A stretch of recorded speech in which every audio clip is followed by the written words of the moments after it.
আমি আপনাকেও নির্বাসিত একজন রাজনীতিবিদ বা আইনজীবী বলছি নিঝুম বাবু।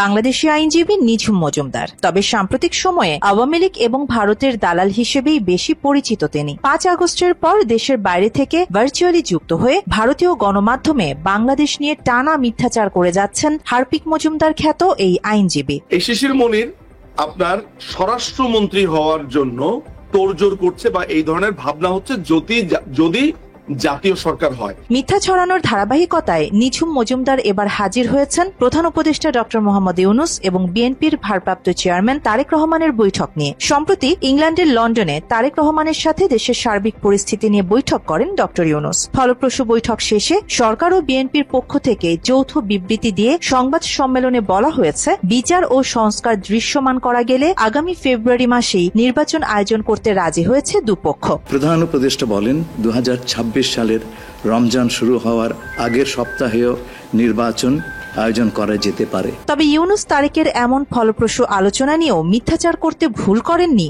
নিঝুম মজুমদার। ভারতের সংবাদ মাধ্যম আজতাক বাংলার আলোচনায় যোগ দিয়ে তিনি বলেন, জামায়াতপন্থী আইনজীবী শিশির মনির স্বরাষ্ট্রমন্ত্রী হতে চান, এ কারণেই আলোচনা করতে লন্ডনে পৌঁছান শিশির। এ সময় নিঝুম আরও দাবি করেন, জাতীয় সরকার গঠন করতেই তারেক রহমানের সাথে বৈঠক করতে লন্ডন পৌঁছান ডক্টর ইউনূস। যদি জামাতের মতো একটা সংগঠনের কেউ এই জাতীয় সরকার নামে কেউ স্বরাষ্ট্রমন্ত্রী হয় বা এই ধরনের পদ পায়, তাহলে আপনি ভেবে দেখেছেন যে প্রতিবেশী রাষ্ট্রগুলোর উপরে তাদের তরফ থেকে আসলে কি ধরনের একটা আশঙ্কার জায়গা আছে।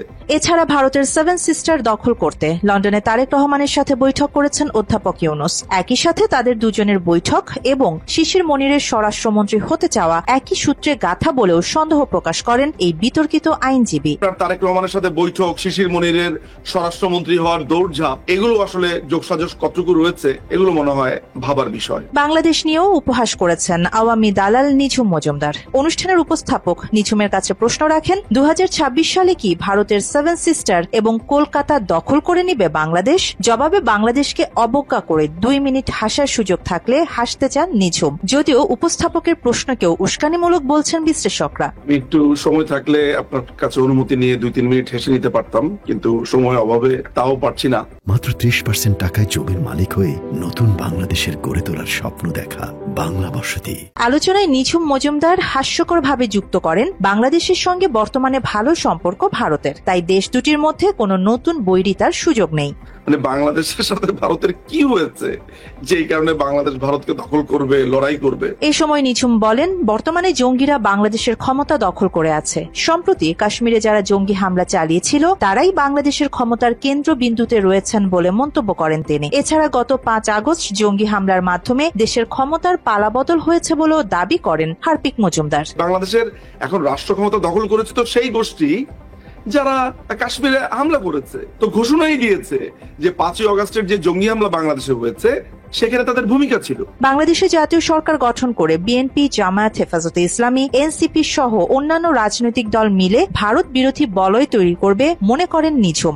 ভারত বিরোধী যেই বলয়টা আছে বাংলাদেশে, এই ভারত বিরোধী বলয়কে বিকশিত করা। এছাড়া তারেক রহমানকে প্রধানমন্ত্রীর পদে বসিয়ে নিজে রাষ্ট্রপতি হয়ে ক্ষমতার বলয়ে থেকে যেতে চান অধ্যাপক ইউনূস। এমন মন্তব্য করেন দেশ পলাতক আইনজীবী নিঝুম। ইউনূস কিন্তু এই পরিকল্পনাতে নিজে আবার প্রেসিডেন্টও হতে চাইছে। আলোচনার শেষ দিকে বাংলাদেশকে পূর্ব পাকিস্তান হিসেবে উল্লেখ করেন নিঝুম। বাংলাদেশ এখনো পাকিস্তানের শাসনে চলছে বলে মন্তব্য করেন তিনি। যদিও এই মুহূর্তে এটাকে বাংলাদেশ বলাটা যায় না, ইস পাকিস্তান। অনুষ্ঠানের এক পর্যায়ে সাংবাদিক পরিচয় তাকে আনন্দিত করে বলে তুলে ধরেন অপতথ্য ছড়িয়ে বেড়ানো নিঝুম মজুমদার। আমি গত কয়েক বছর ধরে কাজ করছি সাংবাদিকতা, আপনাদের সাথেও আমাকে তুলনা করছেন, সেটার জন্য আমি খুবই আনন্দিত।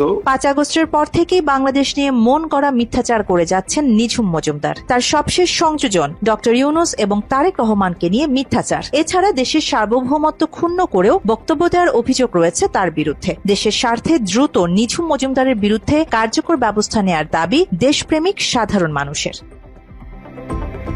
আরিবা জাহান, বাংলা এডিশন।